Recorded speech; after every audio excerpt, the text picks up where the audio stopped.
You shot up. Shut up. This is my story. Shut up. Shut up. Now, me and my brother, we went to boot camp the exact same time. Okay? He was in 3rd Battalion. I was in 1st Battalion. You recording? Yeah, I'm recording, fool. Shut up. Now, Keith, he had a recruit that got injured, so he couldn't keep up with his battalion. So he got dropped down to the 1st Battalion, which battalion I was in. Yeah, y'all was like a couple weeks behind. We was a couple weeks behind, so he got injured on Keith's platoon, so he got held back and he went to my platoon because he was injured. And Keith wrote me a letter in boot camp saying, hey, this guy named Salvador, yeah. This guy's a screw up. He got injured, and now I heard he's on your platoon. Stay away from him. The dude can mess up a wet dream if you give him an opportunity to, right? So when he was on my platoon, the dude could not do anything right. He couldn't get anything right. You know, the dude was from Africa. He had a funny accent. So any word that came out of his mouth, I thought was funny. I'm one to talk right with my country ass, right? But anyways, so Salvador, he was steadily messing up. He always couldn't get up in the morning. He couldn't get his clothes on right. He couldn't do nothing right, man. He couldn't march.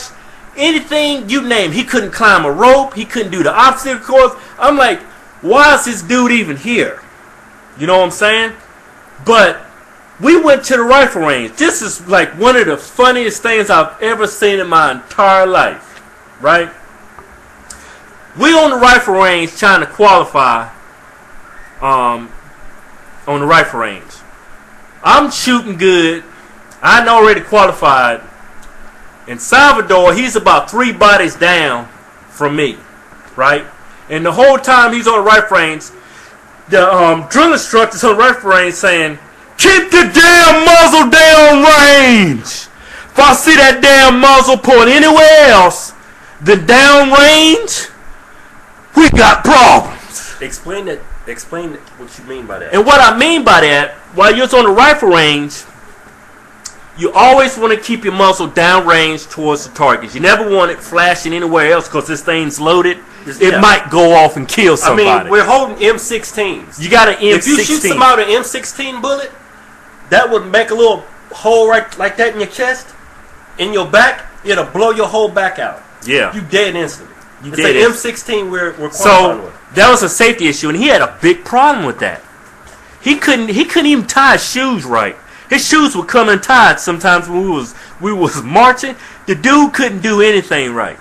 And constantly the drill instructors, keep your rifles down range. Keep the muzzle of that weapon down range. Everybody knew that. Everybody knew that. Yeah. Even he knew it, but he had problems doing that for some odd reason. I don't know why.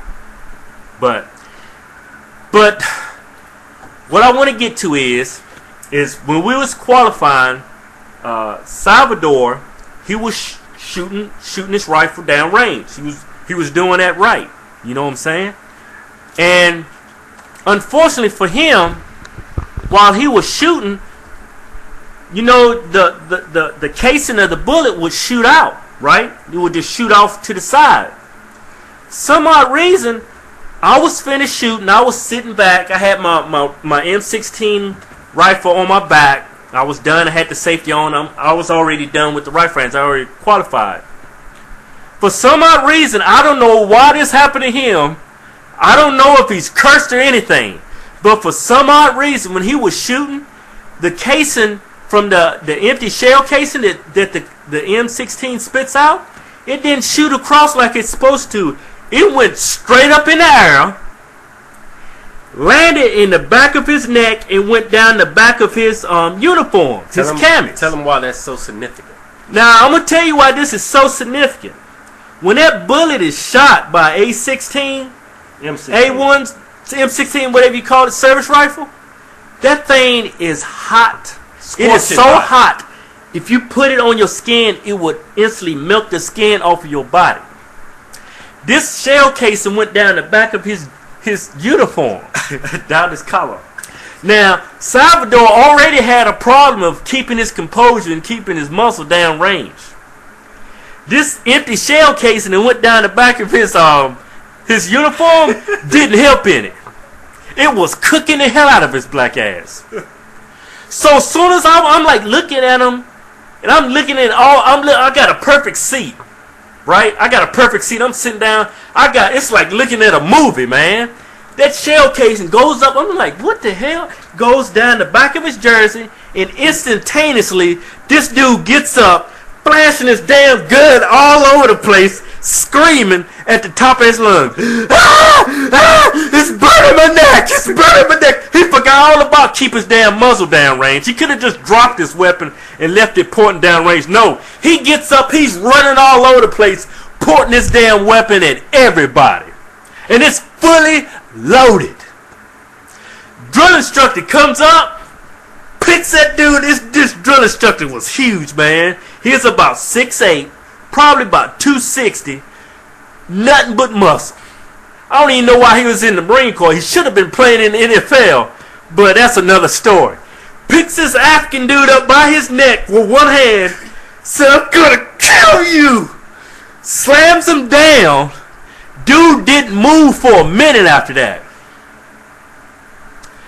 He came to, right? Drill instructor told him, I told you to keep your damn muzzle down range. What the hell is your problem, boy?